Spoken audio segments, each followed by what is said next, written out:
새벽 6시 알람이 울리기도 전에 저는 눈이 떠졌습니다. 68년을 살아오면서 몸에 밴 습관이었죠. 옆에서 코를 고는 남편을 살짝 바라보며 이불을 조심스럽게 걷어냈습니다. 오늘은 미연이와 시장 가는 날이지. 거실 커튼을 걷자 11월 아침 햇살이 은은하게 들어왔어요. 50년 가까이 함께 산 이 집도 매주 화요일마다 절친 미연이와 함께 보내는 시간도 모든 것이 자연스럽고 편안했습니다. 부엌에서 아침 준비를 하며 저는 미소를 지었어요. 오늘도 미연이와 시장에서 이것저것 고르고 카페에서 차 한 잔 마시며 손자 이야기 늘어놓을 생각을 하니 벌써부터 즐거웠습니다. 사연을 시작하기 전에 채널 구독과 좋아요 한번 눌러주시면 큰 힘이 됩니다. 바람엽서를 찾아주신 모든 분들께 따뜻한 행복과 즐거움이 늘 함께 하시길 바랍니다. 여보, 커피 한 잔만 타줘. 남편이 부스스한 머리로 거실에 나왔어요. 70세가 되어서도 아침마다 커피부터 찾는 습관은 변하지 않았습니다. 응, 금방 줄게. 오늘 미연이랑 시장 간다고 했지? 또 가? 지지난주에도 갔잖아. 매주 화요일마다 가는 거 알잖아. 벌써 몇 년째인데. 남편은 대답 대신 TV 리모컨을 들었습니다. 결혼 50년 가까이 살다 보니 이런 대화는 일상이었어요. 여보는 제가 미연이와 너무 많은 시간을 보낸다고 생각하는 것 같았지만 저에게는 그 시간이 삶의 활력소였습니다. 오전 8시 반 아침 설거지를 마치고 있을 때 미연이가 전화를 걸어왔어요. 언니, 오늘 9시 반에 아래서 만날까? 날씨가 정말 좋네. 좋아. 나도 거의 준비 다 됐어. 미연이는 저보다 1살 어리지만 항상 더 활발하고 적극적이었습니다. 남편 사별 후 혼자 지낸 지 10년이 넘었는데도 늘 밝은 모습을 유지하는 게 정말 대단했어요. 40년 동안 이렇게 변함없이 지낼 수 있다는 게 얼마나 소중한 일인지. 외출 준비를 하면서 거울을 보니 68세가 된 제 모습이 보였습니다. 주름은 늘었지만 미연이와 함께 보내는 시간들이 저를 젊게 만들어주는 것 같았어요. 나 시장 다녀올게. 거실에서 아침 뉴스를 보던 남편에게 인사했습니다. 응, 조심히 다녀와. 평범한 인사였지만 50년을 함께 산 부부의 일상적인 따뜻함이 있었어요. 아파트 현관에서 만난 미연이는 오늘도 단정하게 차려입고 있었습니다. 저보다 키가 작지만 항상 꼿꼿한 자세를 유지하는 모습이 인상적이었어요. 언니, 오늘 뭐 살 거야? 나는 손자 녀석들 주려고 과일 좀 사야겠어. 나도 수연이가 사과 좋아한다고 했으니까 사과를 좀 사고. 아, 그리고 김치 떨어져 가서 배추도 봐야겠어. 시장으로 걸어가는 15분 동안 미연이는 끊임없이 재미있는 이야기를 해줬어요. 동네 소식부터 시작해서 손자 이야기, TV 드라마 얘기까지 40년을 함께한 친구답게 취향도 관심사도 비슷했습니다. 정말 미연이가 없었다면 이렇게 즐겁게 지낼 수 있었을까? 전통시장에 도착하니 평소 알고 지내던 상인들이 반갑게 인사해줬어요. 어머니들, 오늘도 함께 오셨네요. 진짜 친자매 같아요. 40년 친구예요. 미연이가 자랑스럽게 대답할 때마다 저도 덩달아 기분이 좋았습니다. 과일 가게에서 사과와 배를 고르고 채소 가게에서 배추와 물을 살펴보는 동안 우리는 계속 수다를 떨었어요. 어느 가게 물건이 싱싱한지, 어느 상인 아저씨가 인심이 좋은지 모든 것을 공유하며 즐거워했습니다. 1시간 정도 장을 보고 나서는 늘 가는 카페로 향했어요. 시장 입구에 있는 작은 카페였는데 젊은 사장님이 연세 드신 분들을 편하게 대해줘서 자주 가곤 했습니다. 어머니들, 오늘도 오셨네요. 아메리카노 2잔 드릴까요? 네, 고마워요. 창가 자리에 앉아 따뜻한 커피를 마시며 우리는 본격적인 수다를 시작했습니다. 수연이 큰아들 준우가 이번에 학급 회장을 했대. 얼마나 기특한지 몰라. 우리 준호네 딸 지은이도 바이올린 콩쿠르에서 상을 받았어. 요즘 애들이 다 똑똑해. 미연이가 핸드폰으로 손녀 사진을 보여주며 자랑할 때 저도 제 핸드폰을 꺼내 손자 사진들을 보여줬어요. 이런 소소한 행복을 나눌 수 있는 친구가 있다는 것이 얼마나 감사한 일인지 새삼 느꼈습니다. 언니 덕분에 정말 재미있게 살고 있어. 혼자였다면 이렇게 못했을 거야. 미연이의 말에 저도 고개를 끄덕였어요. 정말 그랬습니다. 남편과는 다른 여자끼리만 나눌 수 있는 깊은 우정이 있었으니까요. 그때였습니다. 언니 잠깐만. 화장실 좀 다녀올게.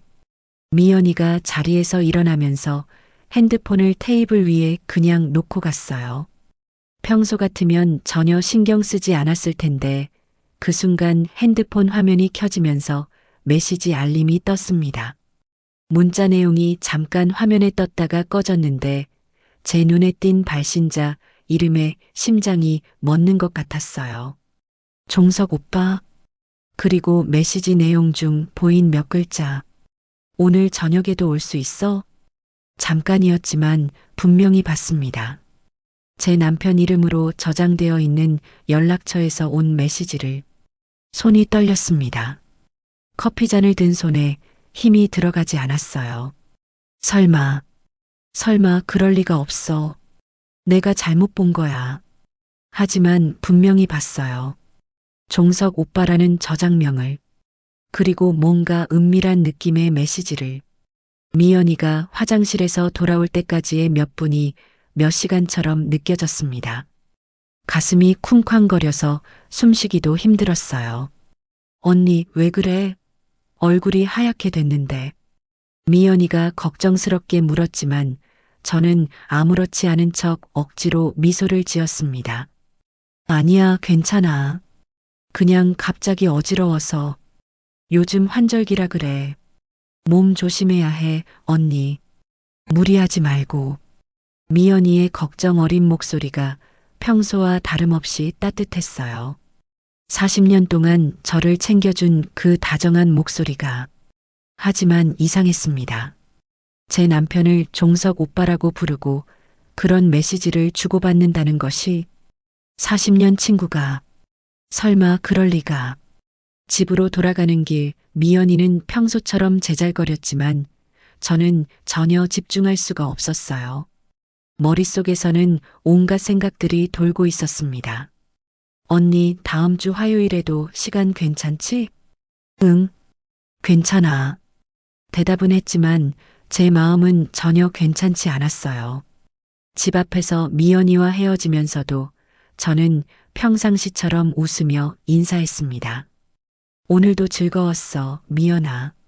조심히 들어가. 언니도. 그런데 정말 괜찮아? 얼굴색이 영 안 좋아 보여. 괜찮아. 집에 가서 쉬면 나을 거야. 하지만 전혀 괜찮지 않았습니다. 40년 우정과 50년 결혼 생활에 대한 의심이 마음 한구석에서 고개를 들기 시작했으니까요. 집에 들어가서 장봉투를 정리하면서도 남편에게 잘 다녀왔다는 인사를 하면서도 저는 계속 생각했어요. 정말 제가 잘못 본 걸까요? 아니면 그날 저녁 평범한 저녁 식사를 하면서도 저는 남편의 표정을 유심히 살펴봤습니다.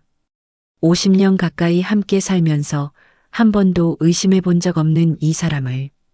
그리고 40년 동안 가장 믿고 의지했던 친구를. 혹시, 정말 혹시, 그날 밤 저는 잠을 이룰 수가 없었습니다. 옆에서 평온하게 잠든 남편의 숨소리를 들으며 낮에 본 그 메시지가 계속 머릿속을 맴돌았어요. 종석 오빠, 오늘 저녁에도 올 수 있어? 내가 정말 잘못 본 걸까? 아니면 새벽 2시, 3시가 되어서야 겨우 잠이 들었는데 평소보다 1시간이나 늦은 7시에 깼습니다. 남편은 이미 일어나 거실에서 아침 뉴스를 보고 있었어요. 늦게 일어났네. 몸이 안 좋아? 응, 그냥 잠이 안 와서. 평소 같으면 대수롭지 않게 넘겼을 말인데 오늘은 달랐습니다. 남편의 표정을, 목소리를, 심지어 앉아있는 자세까지 유심히 관찰하게 되더라고요. 부엌에서 아침 준비를 하면서도 귀를 기울였어요. 남편이 핸드폰을 만지는 소리, 문자가 오는 소리에 신경이 곤두서 있었습니다. 이상해. 내가 왜 이러고 있는 거지? 스스로에게 물어봤지만 어제 본 그 장면이 너무 생생했어요. 40년 동안 한 번도 의심해 본 적 없는 두 사람을 이제 와서 의심한다는 것이 스스로도 이상했지만 마음대로 되지 않았습니다. 여보, 오늘 오후에 어디 갈 일 있어? 뭔가 자연스럽게 떠보고 싶어서 물어봤는데 남편이 잠깐 멈칫했어요. 아주 잠깐이었지만 분명히 봤습니다. 아니, 별일 없는데. 왜? 그냥 궁금해서. 집에 있을 거야. 요즘 날씨도 쌀쌀해져서. 평범한 대답이었지만 왠지 어색하게 들렸어요. 아니면 제가 예민해져서 그런 건지. 오전 10시쯤 설거지를 하고 있는데 미연이가 전화를 걸어왔습니다. 언니, 어제 괜찮았어? 얼굴색이 너무 안 좋아 보여서 걱정했어. 미연이의 목소리는 평소와 똑같이 따뜻하고 걱정 어린 톤이었어요. 40년 동안 들어온 그 친숙한 목소리가 응, 괜찮아. 그냥 좀 피곤했나 봐. 그럼 다행이다. 언니 몸이 약해 보여서 오늘은 푹 쉬어. 전화를 끊고 나서 저는 소파에 털썩 주저앉았어요. 미연이에 대한 마음이 너무 복잡했습니다.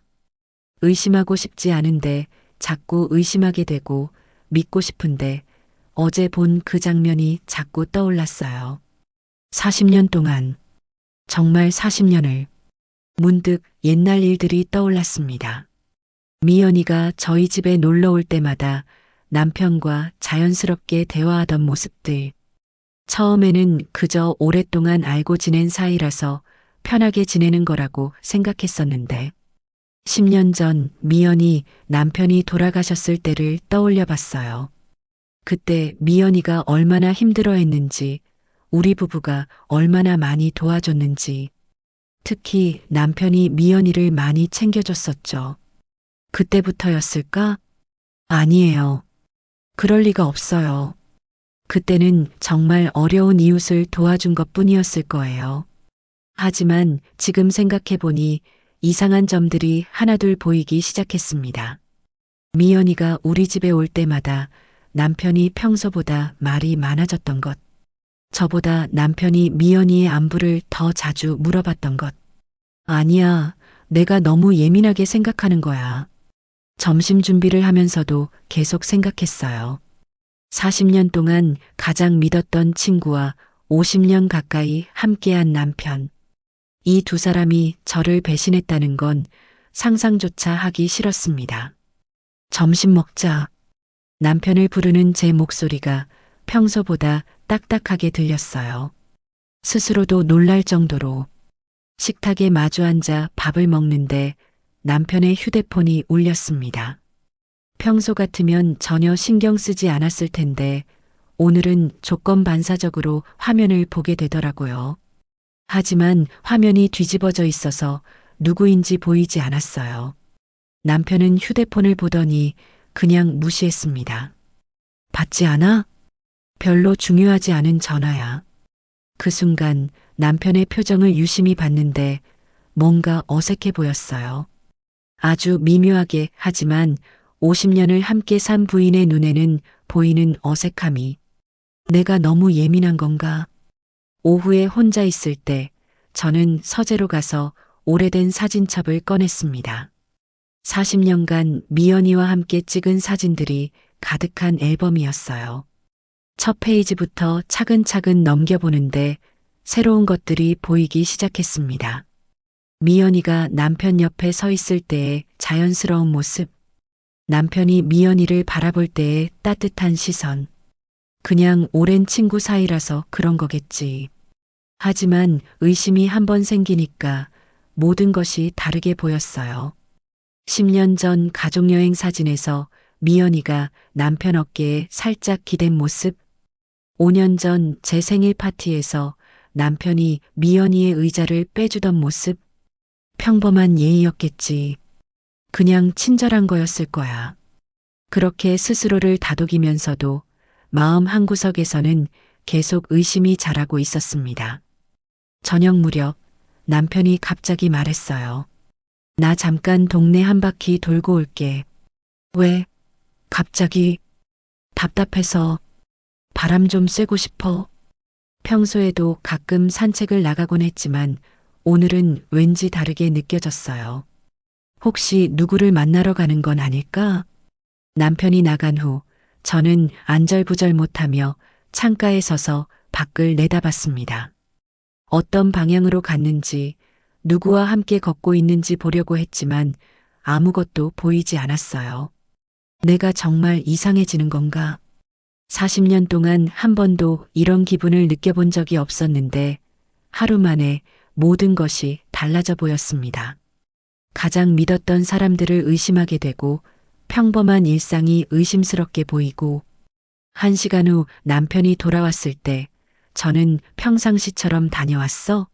라고 인사했지만 속으로는 남편의 표정을 살폈어요. 누구를 만났는지 어디를 갔는지 궁금했지만 직접 물어볼 수는 없었습니다. 그날 밤에도 잠이 오지 않았어요. 남편의 규칙적인 숨소리를 들으며 생각했습니다. 만약에, 정말 만약에 내가 본 것이 맞다면 40년 우정과 50년 결혼 생활이 한순간에 무너질 수도 있다는 생각에 가슴이 답답했어요. 하지만 모른 척하고 살 수도 없었습니다. 진실을 알아야 해. 확실하게. 그렇게 마음먹었지만 어떻게 알아낼지는 막막했습니다. 68세의 나이에 이런 일로 고민하게 될 줄 누가 알았겠어요.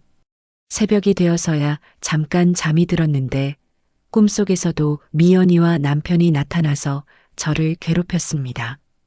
깨고 나니 베개가 눈물로 젖어 있었어요. 이제 어떻게 해야 하지? 사흘이 지났지만 의심은 더욱 커져만 갔습니다. 평범한 일상 속에서도 저는 남편의 모든 행동을 관찰하게 되었어요. 언제 외출하는지, 누구와 전화하는지, 심지어 화장실 갈 때도 핸드폰을 가져가는지까지. 이게 정상적인 건가? 내가 너무 이상하게 변하는 건 아닐까? 하지만 멈출 수가 없었어요. 한 번 생긴 의심은 눈덩이처럼 불어나서 제 마음을 잠식하고 있었습니다. 목요일 오전 미연이가 또 전화를 걸어왔어요. 언니, 오늘 날씨 좋은데 같이 공원 산책할까? 요즘 운동 부족인 것 같아서. 평소 같으면 반가워서 바로 좋다 했을 텐데 오늘은 달랐습니다. 미연아, 너 요즘 어떻게 지내? 뭐 별일 없이 지내지. 왜? 갑자기 그런 걸 물어? 그냥 혼자 사는 게 외롭지 않나 해서. 전화기 너머로 미연이가 잠깐 침묵하는 것 같았어요. 아주 짧은 순간이었지만 제 귀에는 의미심장하게 들렸습니다. 외로우긴 하지. 그래도 언니 같은 친구가 있어서 버틸만해. 친구 말고 다른 만나는 사람은 없고. 언니 갑자기 왜 그래? 무슨 일 있어? 미연이의 목소리에 당황하는 기색이 역력했어요. 아니면 제가 그렇게 느끼는 건지. 아니야, 그냥 궁금해서. 우리 나이에도 새로운 인연이 있을 수 있잖아. 언니, 우리가 몇 살인데. 그냥 지금처럼 살면 되지. 대화를 마치고 나서 저는 뭔가 석연치 않은 기분이 들었어요. 40년을 함께한 친구인데 왜 이렇게 어색하게 느껴지는 걸까요? 오후에 남편이 잠시 나갔다 올게라고 하며 외출했을 때 저는 창문으로 내려다봤습니다. 어느 방향으로 가는지, 걸음걸이는 어떤지 유심히 봤어요. 내가 정말 이상해지는구나. 하지만 멈출 수 없었습니다. 호기심이라기보다는 강박에 가까웠어요. 남편이 나간 사이 저는 서재 책상을 슥 훑어봤습니다. 뭔가 특별한 걸 찾으려는 건 아니었어요. 그냥 혹시나 하는 마음으로. 책상 위에는 평소와 다름없이 신문, 안경, 볼펜 같은 것들이 놓여 있었지만 서랍을 열어보니 평소에 보지 못했던 작은 수첩이 있었어요. 이게 뭐지? 수첩을 펼쳐보니 간단한 스케줄들이 적혀 있었습니다. 대부분 평범한 내용들이었지만 유독 눈에 띄는 표시들이 있었어요. 오후 3시, 5시, 저녁 7시 같은 시간들 옆에 작은 별표가 그려져 있었습니다. 날짜를 보니 최근 몇 달간 꾸준히 기록되어 있더라고요. 이 시간들이 뭘 의미하는 걸까? 더 자세히 보려고 했는데 현관문 여는 소리가 들렸어요. 급하게 수첩을 제자리에 놓고 거실로 나왔습니다. 다녀왔어? 응. 바람 쐬고 왔어. 남편의 표정을 살폈는데 평소보다 기분이 좋아 보였어요. 뭔가 좋은 일이 있었나? 누구를 만났나? 어디 갔다 왔어? 그냥 동네 한 바퀴, 공원도 가고. 혼자? 남편이 잠깐 망설이는 것 같았어요. 응, 혼자. 그 망설임이 저에게는 거짓말처럼 들렸습니다. 50년 가까이 살면서 느껴본 적 없는 이상한 감정이었어요. 금요일 오후 미연이가 갑자기 집으로 찾아왔어요. 언니 갑자기 와서 미안해. 심심해서 그냥 왔어. 언제든 와. 우리 사이에 뭘. 미연이를 거실로 모시면서도 저는 관찰하고 있었어요. 표정, 말투, 행동 하나하나를. 차를 준비하러 부엌에 갔다 올 때 미연이가 거실에서 남편과 대화하는 소리가 들렸습니다. 오빠, 요즘 어떻게 지내세요? 뭐 별일 없이. 미연이는? 저도 그냥 가끔 심심하긴 하지만. 평범한 대화였지만 왠지 더 많은 의미가 숨어 있는 것처럼 느껴졌어요. 목소리 톤이 평소보다 부드러웠고 뭔가 친밀감이 느껴졌습니다. 차를 가져가며 두 사람을 바라봤는데 제가 나타나자 갑자기 대화가 끊어졌어요. 뭘 그렇게 진지하게 이야기해? 별거 아니야. 그냥 건강 이야기. 미연이가 대답했지만 왠지 어색했어요. 세 사람이 함께 차를 마시는 동안 저는 미연이와 남편을 번갈아 보며 관찰했습니다. 눈빛을 주고받는 것은 아닌지, 의미심장한 표정을 짓는 것은 아닌지, 내가 너무 예민한 건가? 아니면 정말 뭔가 있는 건가? 미연아, 너 요즘 연락 자주 하네. 외로운가? 갑자기 시험해보고 싶어서 물어봤어요. 외로우긴 하지만 언니한테 연락하는 게 그렇게 자주였나? 아니, 자주라는 게 아니라 그냥 궁금해서. 미연이가 남편을 슬쩍 바라보는 것 같았어요. 착각일 수도 있지만 분명히 본 것 같았습니다. 1시간쯤 있다가 미연이가 일어났어요. 언니, 나 이제 들어갈게. 너무 오래 있었나? 뭔 소리야. 언제든 와. 오빠도 수고하세요. 미연이가 남편에게 인사할 때 저는 두 사람의 표정을 유심히 봤습니다. 뭔가 평소와 다른 기운이 흐르는 것 같았어요. 미연이를 배웅하고 돌아와서 남편에게 물어봤습니다. 미연이 어때? 많이 늙은 것 같아? 글쎄, 나이는 들었지만 여전히 젊어 보이던데. 많이 외로워하는 것 같지 않아? 외로우겠지. 혼자 사는데. 남편의 대답에서 뭔가 따뜻한 감정이 느껴졌어요. 단순한 동정이 아닌 더 깊은 관심 같은 것. 정말 그냥 이웃에 대한 관심일까? 그날 밤 저는 또 잠을 이루지 못했습니다. 온갖 상상들이 머릿속을 어지럽혔어요. 40년 동안 쌓아온 우정이 50년 가까운 결혼 생활이 모두 거짓이었을 가능성. 아니야, 그럴 리 없어. 내가 너무 예민해진 거야. 하지만 의심은 계속 자랐습니다. 작은 단서들이 하나둘 모이면서 큰 그림을 만들어가고 있었어요. 새벽 3시 화장실에 갔다 오는 길에 남편의 핸드폰이 침대 옆 테이블에서 진동하는 소리가 들렸습니다. 이 시간에 누가 문자를 보내는 걸까? 남편은 깨지 않았고 저는 핸드폰을 보고 싶은 충동을 간신히 참았어요. 내가 정말 이상해지는구나. 이래도 되는 건가?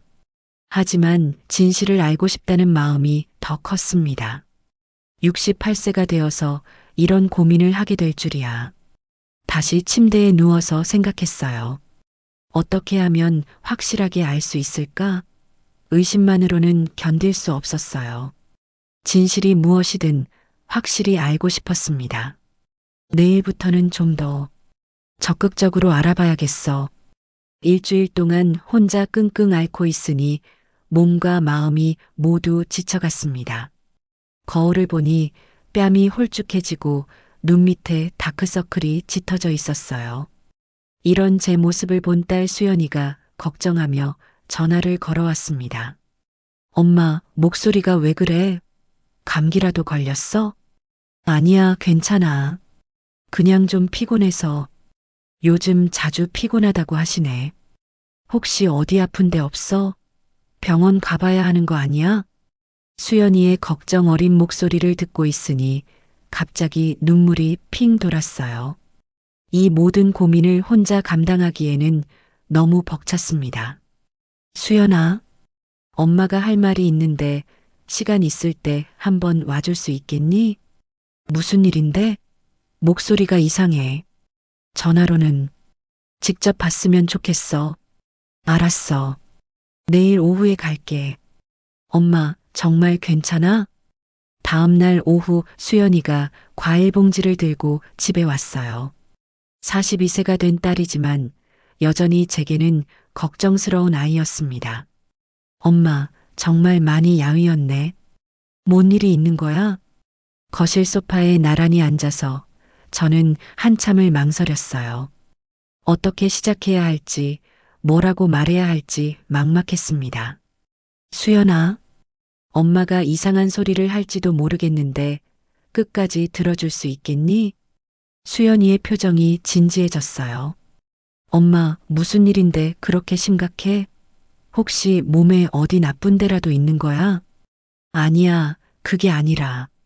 저는 깊은 숨을 들이쉬고 지난 일주일간의 일들을 차근차근 털어놓기 시작했어요. 미연이의 핸드폰에서 본 그 메시지부터 남편의 이상한 행동들, 두 사람 사이에 흐르는 미묘한 기류까지. 처음에 수연이는 믿기 힘들다는 표정을 지었어요. 엄마, 그건 좀. 미연이 이모랑 아빠가 40년 동안 알고 지낸 사이인데 그럴 리가 없을 거야. 나도 그럴 리 없다고 생각했어. 하지만 분명히 봤단다. 그 메시지를. 혹시 엄마가 잘못 본 건 아니야? 아니면 다른 종석이라는 사람이 있거나. 수연이는 여전히 의심스럽다는 표정이었지만 제 말을 끝까지 들어줬어요. 제가 겪었던 모든 순간들, 느꼈던 모든 감정들을. 엄마, 정말 힘드셨겠다. 혼자서 이런 생각하고 있으니까. 수연이가 제 손을 잡아줬을 때 그동안 참았던 눈물이 쏟아졌습니다. 수연아, 엄마가 이상한 거 맞지? 68살 먹고 이런 생각을 하다니. 아니야, 엄마. 이상한 게 아니야. 의심스러운 일이 있었으니까 그럴 수 있는 거지. 딸이 제 편을 들어주니까 얼마나 위로가 되던지요. 일주일 동안 혼자 끙끙 앓던 마음이 조금은 가벼워졌습니다. 하지만 확실하지 않은 일로 아빠를 의심하는 것도 좀 그렇고. 엄마, 우리 정확히 알아보자. 어떻게? 내가 도와줄게. 슬쩍 알아볼 방법이 있을 거야. 수연이는 직장에서 마케팅 일을 하면서 여러 사람들과 관계를 맺는 일에 능숙했어요. 저보다 훨씬 현실적이고 차분하게 상황을 판단할 수 있었습니다. 일단 아빠 핸드폰을 확인해 보는 건 어때? 비밀번호 알고 있어? 글쎄, 예전에는 우리 결혼 기념일로 해놨는데 요즘은 잘 모르겠어. 아빠가 외출할 때 패턴이나 시간을 좀 더 자세히 체크해 보자. 그리고 미연이 이모 행동도. 수연이와 함께 구체적인 계획을 세우니까 막연한 불안감이 조금씩 정리되는 것 같았어요. 혼자 끙끙 앓는 것보다는 훨씬 나았습니다. 엄마, 그런데 정말 만약에 엄마 생각이 맞다면 어떻게 할 거야? 수연이의 질문에 저는 잠시 말문이 막혔어요. 사실 그 부분은 생각해 보지 못했었거든요. 모르겠어. 그때 가서 생각해 봐야지. 엄마, 미리 마음의 준비는 해두는 게 좋을 것 같아. 만약에 정말 그런 일이 있었다면 엄마가 어떻게 하고 싶은지. 42세가 된 딸이지만 때로는 저보다 훨씬 성숙하게 상황을 바라보는 것 같았어요. 그때 현관문 열리는 소리가 들렸습니다. 남편이 돌아온 거였어요. 아빠 오신다. 엄마, 평상시처럼 행동해. 수연이가 제게 속삭이고는 밝은 표정으로 일어났습니다. 아빠 다녀오셨어요? 수연이 왔구나. 언제 왔어? 조금 전에 왔어요. 엄마랑 수다 떨고 있었어요. 남편이 거실로 들어오면서 저를 바라봤는데 평소와 다름없는 표정이었어요. 하지만 이제는 그 모든 표정이 연기처럼 느껴졌습니다. 오늘 어디 갔다 왔어? 동네 한 바퀴. 요즘 운동 부족인 것 같아서. 수연이가 저를 슬쩍 쳐다보는 게 보였어요. 아빠의 말을 듣고 있구나 하는 눈빛이었습니다. 아빠, 혼자 운동하지 말고 엄마랑 같이 하세요. 엄마도 요즘 집에만 계신 것 같은데. 엄마는 미연이랑 자주 나가잖아. 남편이 미연이라는 이름을 말할 때 저는 남편의 표정을 유심히 살폈어요. 수연이도 같이 보고 있는 것 같았습니다. 미연이 이모 요즘 어떻게 지내시나요? 오랜만에 안부 여쭤봐야겠네요. 뭐 별일 없이 지내시는 것 같던데. 이모가 혼자 사시니까 가끔 외로우실 텐데. 아빠도 가끔 안부 여쭤보세요. 수연이가 일부러 떠보는 것 같았어요. 남편이 어떻게 반응하는지. 그래야지. 오래 알고 지낸 사이니까. 평범한 대답이었지만 뭔가 어색한 느낌이 들었어요. 수연이도 그걸 느꼈는지 제 쪽을 살짝 쳐다봤습니다. 저녁 식사 시간 세 사람이 함께 밥을 먹으면서 수연이는 계속 대화를 이끌어갔어요. 가족 얘기, 직장 얘기를 하면서도 틈틈이 남편의 반응을 살피고 있었습니다. 아빠, 요즘 취미 활동 같은 건 안 해요? 퇴직하고 나서 심심하실 텐데. 글쎄, 특별히 하는 건 없고 그냥 TV 보고 산책하고 동네에 아는 분들도 많으실 텐데 가끔 만나서 차도 마시고 그러세요. 나이 들어서 새로 사귀는 것도 쉽지 않아. 수연이와 제가 눈빛을 주고받았어요. 뭔가 의미심장한 대화였지만 남편은 별로 특별한 반응을 보이지 않았습니다. 수연이가 집을 나가기 전 부엌에서 저에게 속삭였어요. 엄마 아빠 반응 좀 이상하긴 하네. 평소에 저런 식으로 대답하는 분이 아닌데. 그치? 나만 그렇게 느낀 게 아니었구나. 좀 더 지켜봐야겠어. 엄마, 혼자 너무 스트레스 받지 마. 내가 도와줄 테니까. 수연이가 떠나고 나서 저는 조금은 마음이 든든해졌어요. 혼자가 아니라는 것, 누군가가 제 편이 되어준다는 것이 얼마나 큰 위로가 되는지 실감했습니다. 그날 밤 남편이 평소보다 일찍 잠자리에 들었어요. 저는 거실에 남아 앉아서 생각했습니다. 수연이가 도와주니까 든든하긴 하지만 정말 진실이 밝혀지면 우리 가족은 어떻게 될까? 40년 우정과 50년 결혼 생활. 모든 것이 거짓이었다면 남은 인생을 어떻게 살아가야 할까요? 하지만 이제는 확실히 알고 싶었어요. 모호한 상태로 계속 사는 것보다는 진실이 무엇이든 받아들이는 게 나을 것 같았습니다. 내일부터는 더 체계적으로 알아봐야겠어. 수연이라는 든든한 동반자를 얻었으니 이제는 좀 더 용기를 내볼 수 있을 것 같았습니다. 수연이와 함께 계획을 세운 지 사흘째 되는 날, 결정적인 순간이 찾아왔습니다. 그날 오후 남편이 잠깐 산책 나간다며 집을 나섰을 때 저는 수연이에게 바로 전화를 걸었어요. 수연아, 아빠가 방금 나갔어. 지금 올 수 있어? 응, 바로 갈게. 30분 후 수연이가 도착했고 우리는 남편의 서재로 향했습니다. 엄마, 정말 이래도 되는 건가? 아빠 사생활을 엿보는 거잖아. 나도 이러고 싶지 않아. 하지만 모른 척하고 살 수는 없단다. 손이 떨렸지만 서재 서랍을 하나씩 열어봤어요. 그 작은 수첩은 여전히 그 자리에 있었고 더 자세히 들여다보니 새로운 내용들이 보였습니다. 엄마, 이거 봐. 이 별표 친 날짜들. 수연이가 수첩의 한 페이지를 가리켰어요. 최근 3개월간의 기록이었는데 화요일마다 규칙적으로 별표가 그려져 있었습니다. 화요일, 내가 미연이와 시장 가는 날. 3시, 5시, 7시. 이 시간들이 뭘 의미하는 걸까? 그때 수연이가 서랍 깊숙한 곳에서 뭔가를 발견했어요. 엄마, 이거. 작은 봉투였는데 안에는 사진들이 들어 있었습니다. 제 손이 떨려서 제대로 볼 수가 없었어요. 엄마, 내가 볼게. 수연이가 사진들을 하나씩 꺼내더니 얼굴이 창백해졌습니다. 이게 뭐야? 제가 보니 남편과 미연이가 함께 찍은 사진들이었어요. 카페에서, 공원에서, 심지어 호텔 로비처럼 보이는 곳에서까지. 언제 이런 사진들을. 사진 뒷면에는 날짜가 적혀 있었는데 가장 오래된 것은 무려 15년 전이었습니다. 15년. 15년 동안이나. 더 충격적인 것은 사진 속 두 사람의 모습이었어요. 단순한 친구 사이가 아닌 연인처럼 다정한 모습들이었습니다.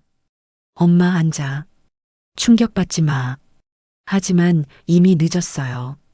15년 동안 어쩌면 더 오래 저를 속여왔다는 사실에 다리에 힘이 풀려서 의자에 주저앉았습니다. 내가 뭘 잘못했을까? 왜 나한테 이럴까?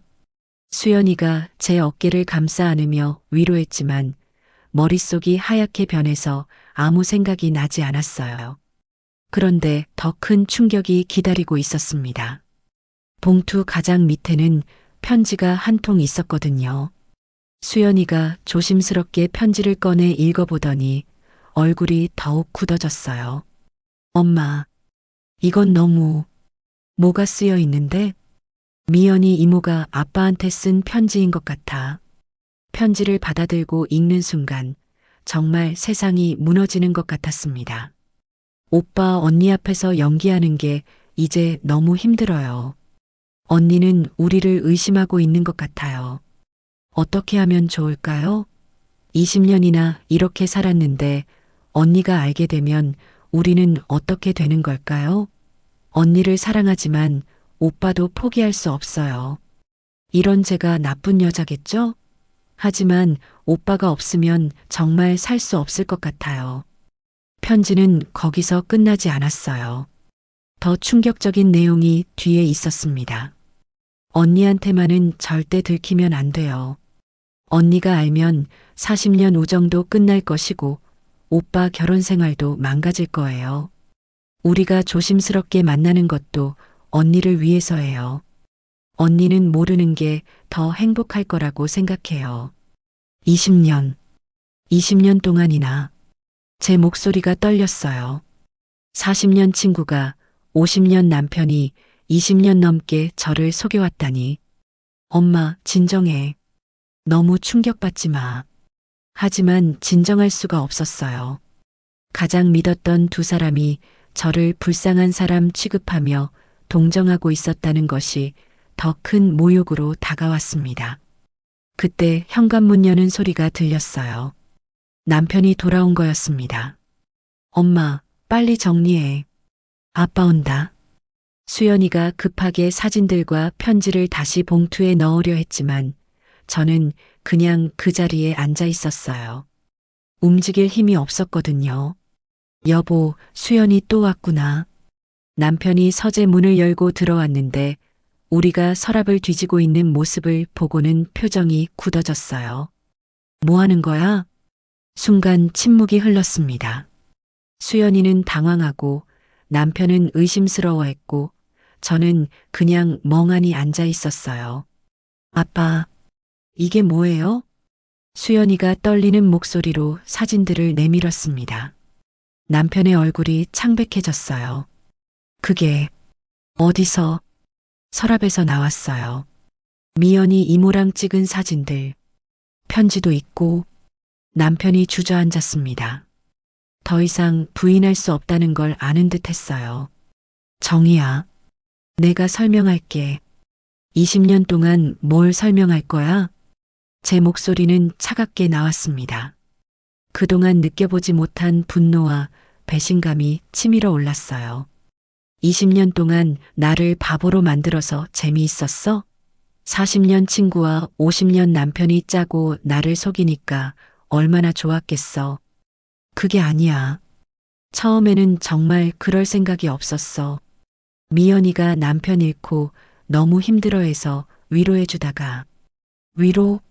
20년 동안 위로해줬다고? 남편이 고개를 들지 못했어요. 50년을 함께 산 남편의 이런 모습을 처음 봤습니다. 엄마, 아빠, 이렇게 하지 마세요. 수연이가 중재하려 했지만 저는 이미 한계에 다다른 상태였어요. 수연아, 너는 방에 가 있어. 엄마가 할 말이 있어. 수연이가 망설이다가 서재를 나갔고 남편과 저만 남았습니다. 20년. 아니, 어쩌면 더 오래 나를 속였겠지. 내가 뭘 잘못했는데? 정희야, 내 잘못은 없어. 내가 잘못한 거야. 그럼 왜 그랬어? 내가 부족했어? 아니면 미연이가 더 좋았어? 남편이 한참을 침묵하다가 입을 열었어요. 너는 항상 미연이만 챙겼어.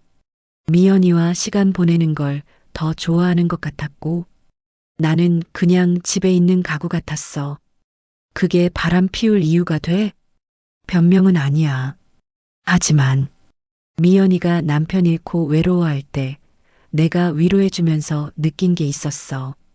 누군가에게 필요한 사람이라는 기분. 듣고 있으니 더 화가 났어요. 자신들의 불륜을 합리화하려는 것 같았거든요. 그럼 이혼하자. 남편이 깜짝 놀라며 저를 바라봤어요. 정희야, 그렇게 극단적으로 생각하지 마. 우리 나이가 얼마인데. 나이가 문제가 아니야. 신뢰의 문제지. 20년 동안 속인 사람과 어떻게 계속 살아? 그날 밤 저는 한잠도 자지 못했습니다. 40년 우정과 50년 결혼 생활이 모두 거짓이었다는 충격, 가장 믿었던 사람들에게 배신당했다는 절망감이 밀려왔어요. 새벽이 되어서야 마음을 정리할 수 있었습니다. 이제 끝이야. 모든 걸 끝내고 새로 시작해야겠어. 68세의 나이에 모든 걸 다시 시작한다는 것이 두렵기도 했지만 거짓된 삶을 계속 사는 것보다는 나을 것 같았어요. 진실을 안 다음 날 저는 미연이에게 전화를 걸었습니다. 떨리는 손으로 번호를 누르면서도 무슨 말을 해야 할지 정리가 되지 않았어요. 언니, 이른 시간인데 무슨 일이야? 미연이의 밝은 목소리가 평소와 다름없이 들렸습니다. 40년 동안 들어온 그 친숙한 목소리가 이제는 너무나 낯설게 느껴졌어요. 미연아, 우리 만나서 이야기 좀 했으면 좋겠어. 무슨 이야기? 목소리가 이상한데 괜찮아? 괜찮지 않아. 만나자. 알겠어. 그럼 우리 늘 가던 카페에서, 아니, 내 집으로 와. 바로. 전화를 끊고 나서 저는 거실 소파에 앉아 미연이를 기다렸어요. 남편은 새벽부터 어디론가 나가버렸고 집안은 조용했습니다. 30분 후 초인종이 울렸습니다. 문을 열자 평소처럼 환한 미소를 지은 미연이가 서 있었어요. 언니, 왜 이렇게 심각해? 무슨 일인데? 들어와서 앉아. 거실로 들어온 미연이는 제 표정을 보더니 뭔가 이상하다는 것을 눈치챈 것 같았어요. 언니, 정말 무슨 일이야? 얼굴이 너무 안 좋아 보여. 저는 어제 발견한 사진들과 편지를 테이블 위에 놓았습니다. 미연이의 얼굴이 순간 하얗게 변했어요. 이게 어떻게 20년 동안 나를 속였지? 미연이가 입을 벙긋거렸지만 말이 나오지 않았어요. 40년 친구 앞에서 거짓말을 계속할 수는 없다는 걸 아는 듯 했습니다. 언니, 내가 설명할게. 뭘 설명해? 20년 동안 내 남편과 바람 피운 걸? 언니, 그게 아니야. 처음에는 정말, 처음에는 뭐, 계획적이 아니었다고? 우연이었다고? 미연이가 고개를 떨구며 눈물을 흘리기 시작했어요. 하지만 저에게는 그 눈물조차 연기로 보였습니다. 언니, 미안해. 정말 미안해. 하지만 난 정말 외로웠어. 남편 죽고 나서 견딜 수 없을 만큼 외로웠다고. 외로우면 다른 남자라도 만나지. 왜 하필 내 남편이야? 40년 친구의 남편을. 나도 그러려고 했어. 하지만 오빠가 너무 잘해줘서 듣고 있으니 더 화가 났어요.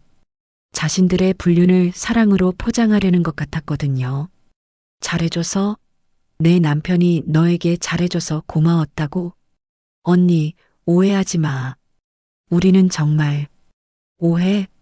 20년 동안 뒤에서 바람 피우면서 내 앞에서는 친구 행세하고 이게 오해야? 미연이가 울면서 변명을 늘어놓았지만 저는 더 이상 듣고 싶지 않았어요. 이 편지도 봤어. 언니는 모르는 게 더 행복할 거라고. 나를 바보로 보고 동정했구나. 그런 게 아니야.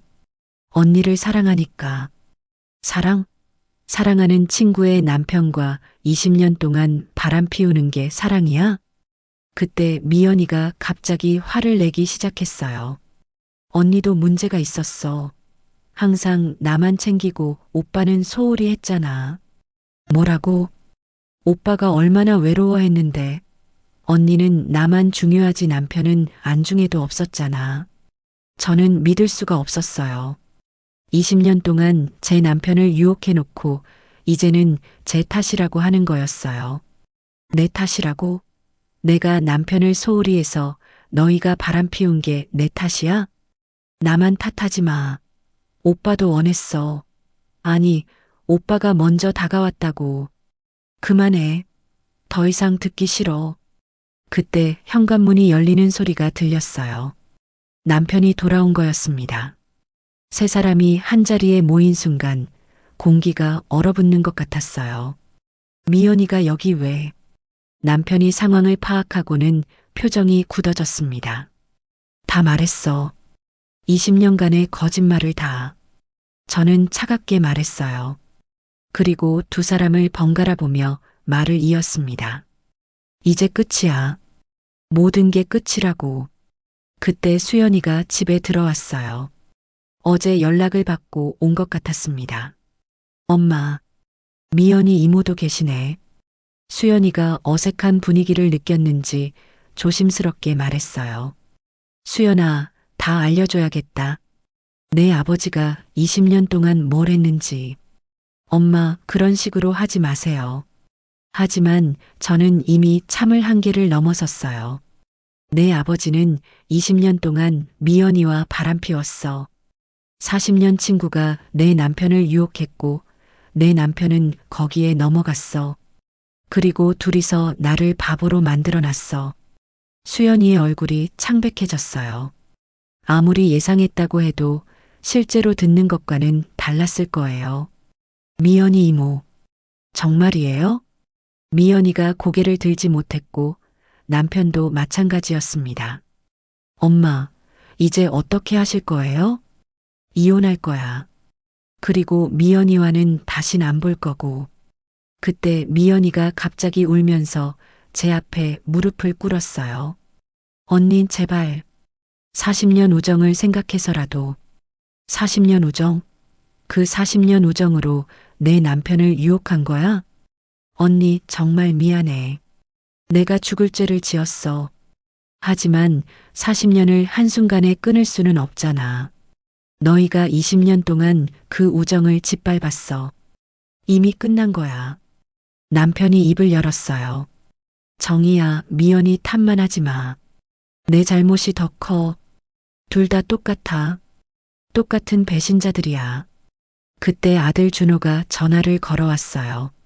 수연이가 연락한 모양이었습니다. 엄마, 준호 오고 있대요.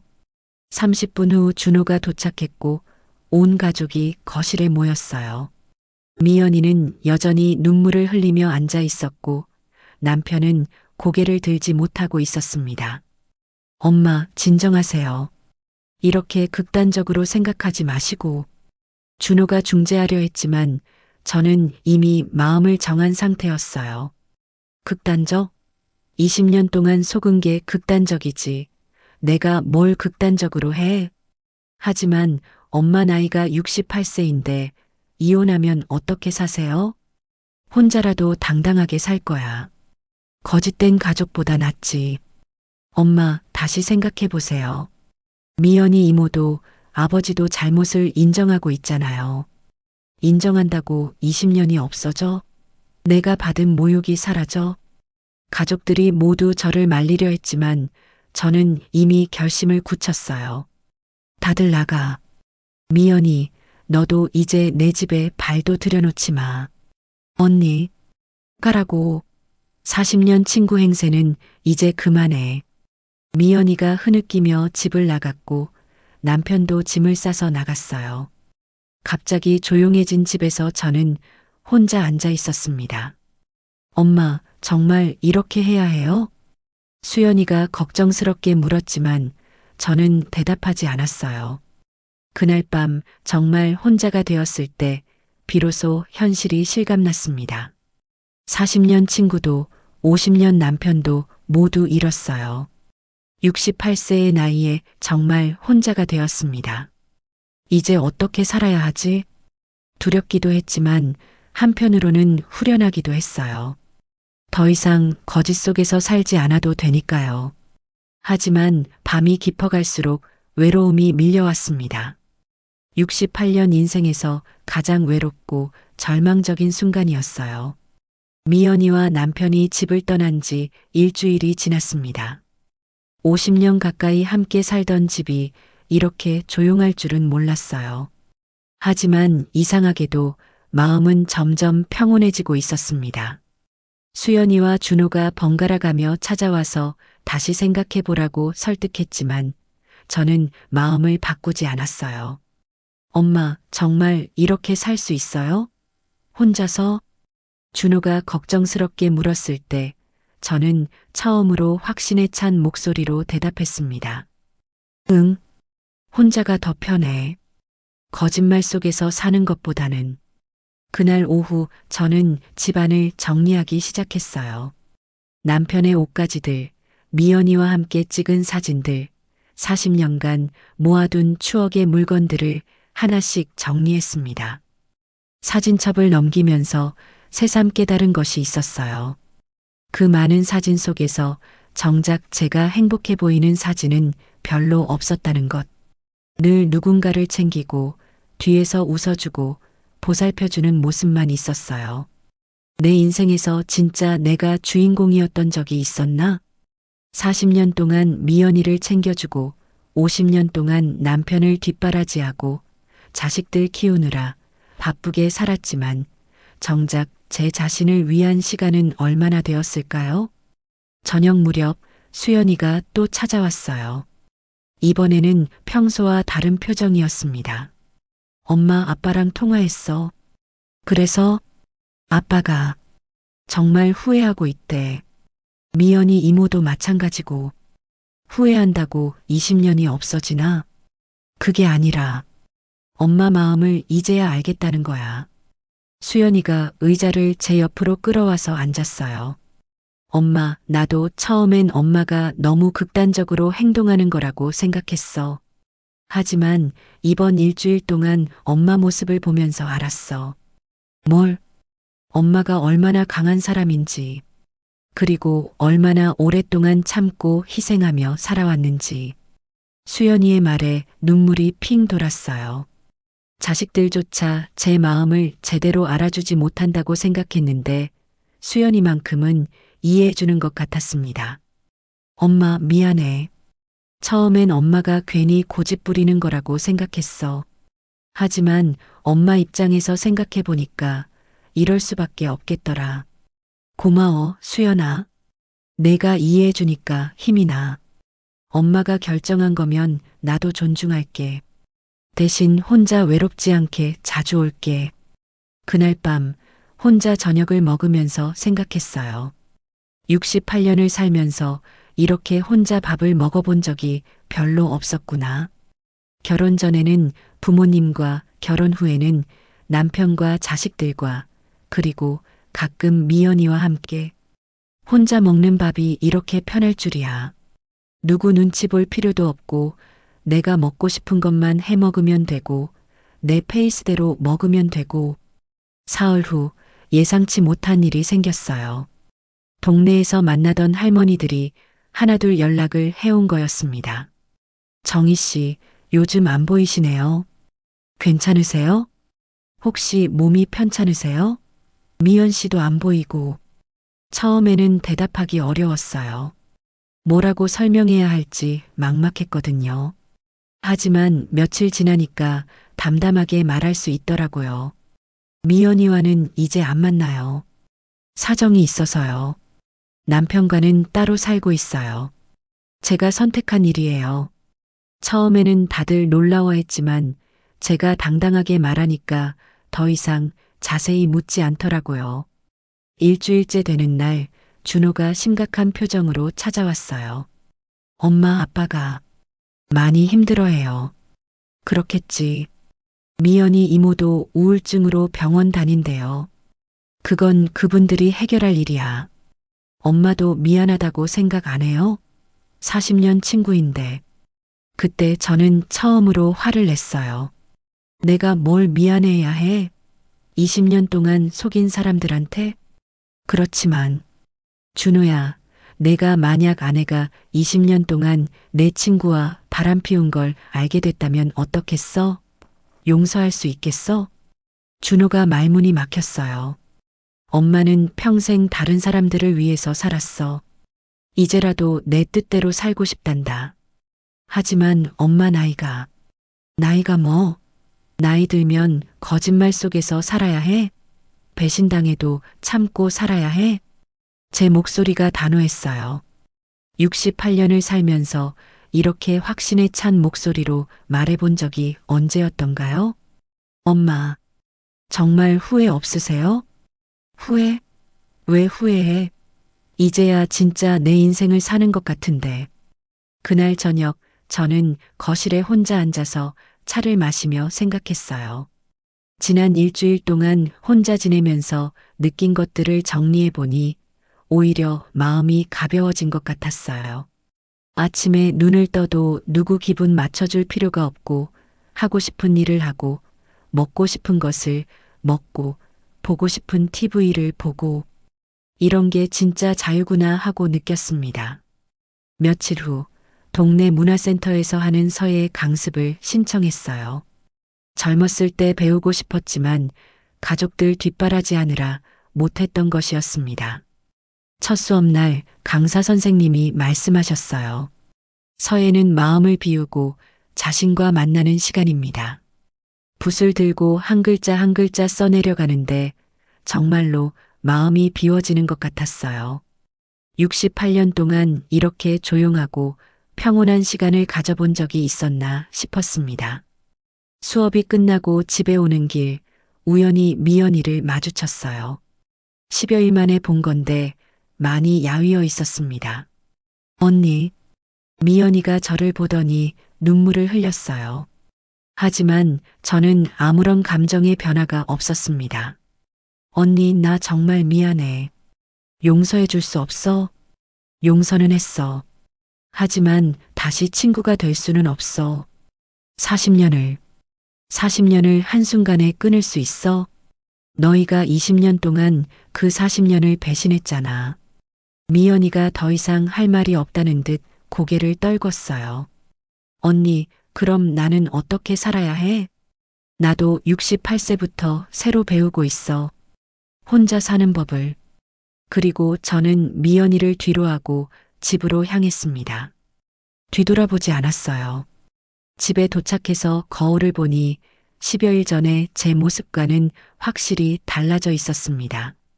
눈빛이 더 단단해졌고 표정이 더 당당해진 것 같았어요. 이제야 진짜 이정희로 사는구나. 그날 밤 수연이가 전화를 걸어왔어요. 엄마, 오늘 서예 수업 어땠어? 좋았어. 오랫동안 해보고 싶었던 건데. 엄마 목소리가 예전보다 밝아진 것 같아. 그래. 응. 뭔가 더 자신감 있어 보여. 수연이의 말을 듣고 보니 정말 그런 것 같았어요. 68년을 살면서 처음으로 저 자신을 위해 살고 있다는 느낌이 들었습니다. 물론 가끔 외로울 때도 있고 40년 친구와 50년 남편을 잃은 상실감이 밀려올 때도 있었어요. 하지만 그것보다는 자유로움과 당당함이 더 컸습니다. 나는 할 수 있어. 68세에도 새로운 인생을 시작할 수 있어. 그렇게 다짐하며 잠자리에 들었습니다. 내일은 또 어떤 새로운 하루가 기다리고 있을까요? 1년이 지났습니다. 제가 살고 있는 집에서 창밖을 내다보니 계절이 또 한 바퀴 돌아 11월이 되었네요. 작년 이맘때 미연이의 핸드폰에서 그 메시지를 본 게 엊그제 같은데 벌써 1년이라니. 20평짜리 작은 집이지만 저에게는 충분합니다. 아니, 충분한 정도가 아니라 완벽해요. 제가 하고 싶은 대로, 제가 좋아하는 대로 꾸며놓은 이 공간에서는 그 누구의 눈치도 보지 않아도 되거든요. 벽에는 서예 수업에서 제가 쓴 글씨들이 걸려 있습니다. 자유, 당당, 새로운 시작. 어색했던 처음과 달리 이제는 제법 글씨다운 글씨가 되었어요. 오늘도 좋은 하루 시작이야. 혼잣말을 하며 침대에서 일어났습니다. 69세가 된 지금도 여전히 새벽 6시면 저절로 눈이 떠요. 하지만 예전처럼 남편 눈치를 보며 조심스럽게 일어날 필요는 없죠. 부엌에서 커피를 내리는 소리, 토스트기에서 빵 굽는 소리, 혼자 사는 집의 소리들이 이렇게 평화로울 줄이야. 예전에는 늘 누군가를 위해 음식을 만들었는데 이제는 오롯이 저만을 위한 아침 식사예요. 오전 9시 문화센터서에 수업 가는 길에 동네 카페에 들렀습니다. 혼자 와도 전혀 어색하지 않아요. 오히려 책 한 권 들고 와서 조용히 차 마시며 읽는 이 시간이 참 좋습니다. 이정희 씨, 오늘도 일찍 오셨네요. 카페 사장님이 반갑게 인사해 주세요. 이 동네로 이사 온 지 6개월 됐는데 벌써 단골이 되었어요. 네, 수업 전에 차 한잔하고 가려고요. 오늘 날씨 참 좋죠? 단풍도 예쁘고. 이런 자연스러운 일상 대화가 얼마나 소중한지 몰랐어요. 아무런 계산도 숨김도 없는 순수한 대화들. 서예 수업에 가니 친해진 할머니들이 반갑게 맞아주었어요. 김옥분 할머니, 박영자 할머니, 최순덕 할머니. 모두 저와 비슷한 나이대이지만 각자 다른 인생 이야기를 가지고 있어요. 정희 씨, 지난주에 쓴 글씨 정말 좋았어. 선생님도 칭찬하시던데? 옥분 할머니가 말씀해 주시니 기분이 좋았어요. 68년을 살면서 제가 뭔가를 잘한다고 인정받아 본 게 언제였던가요? 오늘은 감사라는 글자를 연습했습니다. 붓끝에 먹물을 묻혀 한 획 한 획 그어가면서 정말로 감사한 마음이 들었어요. 이렇게 평온한 시간을 가질 수 있다는 것에 정희 씨는 정말 달라졌어요. 영자 할머니가 말씀하시더라고요. 어떻게요? 처음 왔을 때는 뭔가 슬픔이 있어 보였는데 요즘은 정말 밝아 보여요. 눈빛이 달라졌달까? 아, 그런가요? 저 스스로는 잘 모르겠는데 다른 분들 눈에는 그렇게 보이는가 봐요. 수업 후 순떡 할머니와 함께 점심을 먹었어요. 순덕 할머니는 10년 전에 남편을 여의고 혼자 사시는 분인데 제게 많은 조언을 해주세요. 정희 씨, 혼자 사는 거 이제 익숙해졌어? 네, 생각보다 괜찮아요. 오히려 편한 면이 더 많은 것 같아요. 그럴 거야. 나도 처음엔 외로웠는데 지금은 이게 더 좋아. 내 마음대로 살 수 있어서. 순덕 할머니의 말에 깊이 공감했어요. 정말 그래요. 내 마음대로, 내 뜻대로 사는 것이 이렇게 자유로운 줄 몰랐어요. 근데 정희 씨, 예전 남편분이나 그 친구분 생각은 안 나? 가끔 이런 질문을 받을 때가 있어요. 처음엔 대답하기 어려웠는데, 이제는 솔직하게 말할 수 있어요. 가끔 생각나죠. 40년, 50년을 함께 산 사이니까. 하지만 그리워하지는 않아요. 오히려 후련해요. 정말 그래요. 가끔 옛날 생각이 날 때도 있지만 그리운 마음보다는 참 잘했다는 생각이 더 커요. 오후에 집으로 돌아와서 수연이에게서 온 문자를 확인했어요. 엄마, 오늘 서예 수업 어땠어? 저녁에 시간 되면 전화할게. 수연이는 정말 자랑스러운 딸이에요.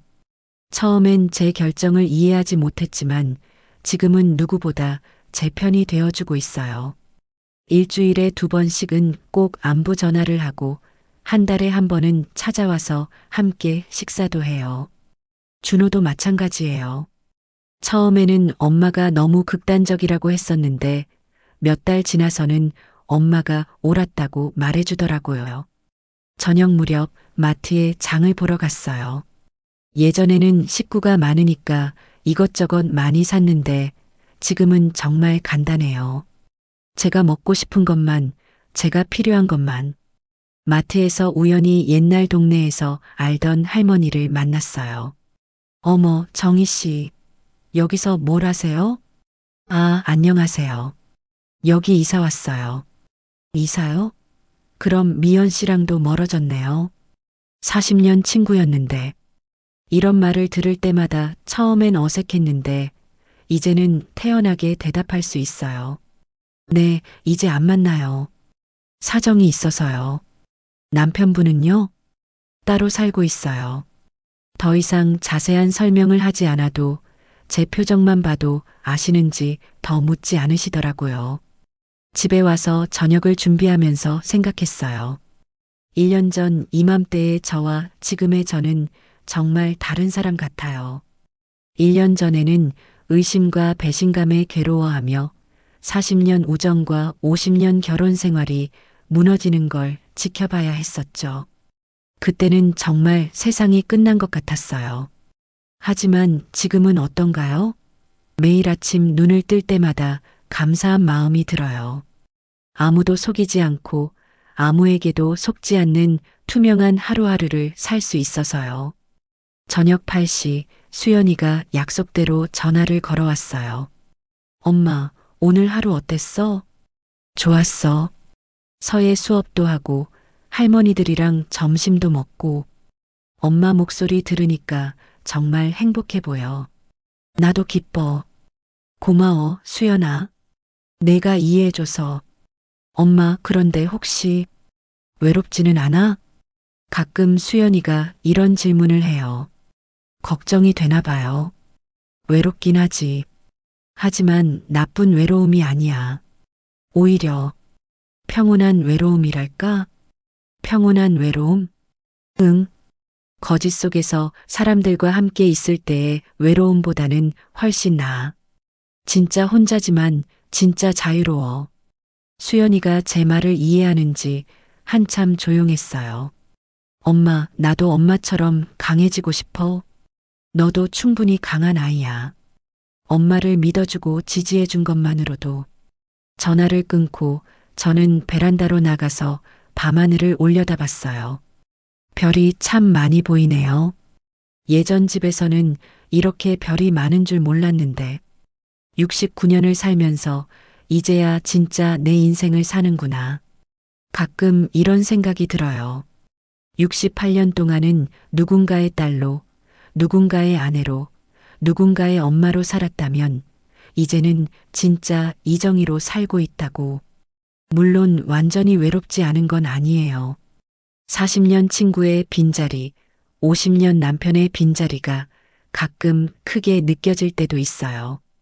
특히 아플 때나 좋은 일이 있어서 나누고 싶을 때는 더욱 그렇죠. 하지만 그런 외로움보다 더 큰 건 자유로움과 당당함이에요. 더 이상 누구를 의심하지 않아도 되고, 누구에게 배신당할 걱정도 하지 않아도 되고, 거짓말 속에서 살지 않아도 되니까요. 잠자리에 들기 전 서랍에서 일기장을 꺼냈어요. 혼자 살기 시작하면서 쓰기 시작한 일기예요. 11월 15일.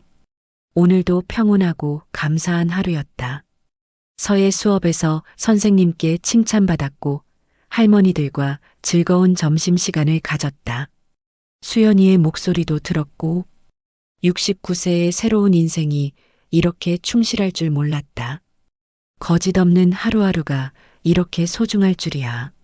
일기를 쓰다 보니 문득 미연이와 남편이 어떻게 지내고 있을까 궁금해졌어요.